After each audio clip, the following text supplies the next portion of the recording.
জুলাইয়ের 5 তারিখে যে আমাদের রেলওয়ের পরীক্ষা আছে তাতে প্রশ্নপত্রের অভিযোগ আসে, ঠিক আছে। তো আমরা এত কষ্ট করে পড়াশোনা করে যদি প্রশ্ন পাশের কারণে আমরা আগাতে পারতেছি না, এই যে হাজার হাজার মেধাবীরা পিছিয়ে পড়তেছে প্রশ্ন পাশের কারণে, তো এটা তো আমরা মানি না। আজকে আমাদের একটাই দাবি যে 5 তারিখের পরীক্ষা বাতিল করে পুনরায় আবার পরীক্ষা নেওয়ার ব্যবস্থা করা হবে। আমাদের প্রথম দাবি হচ্ছে আমাদের 5 তারিখের পরীক্ষাটা আবার পুনরায় নেওয়া হোক, 1 নম্বর। দ্বিতীয় দাবিটা হচ্ছে আমরা 7টা অ্যাপ্লাই করছিলাম, কিন্তু আমাদের শুধুমাত্র একটা MCQ লিখিত পরীক্ষার মাধ্যমেই কিন্তু আমাদের পরীক্ষা শেষ করে দেওয়া হয়।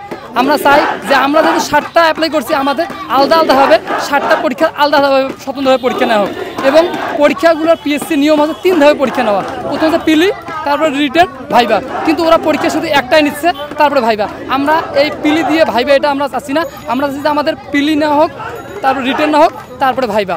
আমাদের প্রথম এই 3টা দাবি মেন, আমরা এই দাবি উদ্দেশ্যে এখানে আসছি। পুনরায় পরীক্ষার আয়োজন যাতে PSC করে, এই আবেদন নিয়ে আমরা PSC চেয়ারম্যান বরাবর স্মারকলিপি দিছি, যাতে অতি দ্রুতই আমাদের দাবি দেওয়া মেনে নেয়। এবং PSC আমরা 7 জায়গায় অ্যাপ্লাই করছি, একটা পরীক্ষা নিয়ে 7 জায়গায় বিবেচনা করতেছে।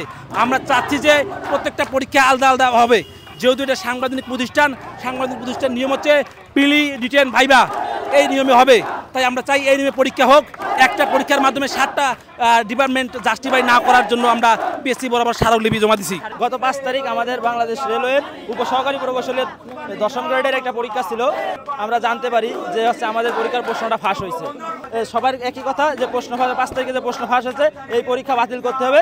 বাতিল করে তারা নতুনভাবে আমাদের 3 স্টেপের যে পরীক্ষা, প্রথমে প্রিলিমিনারি, তারপরে রিটেন টেস্ট, তারপরে ভাইবা, অতি দ্রুত বিলম্বে এই পরীক্ষা নিয়োগ সম্পাদন করতে হবে। পরীক্ষা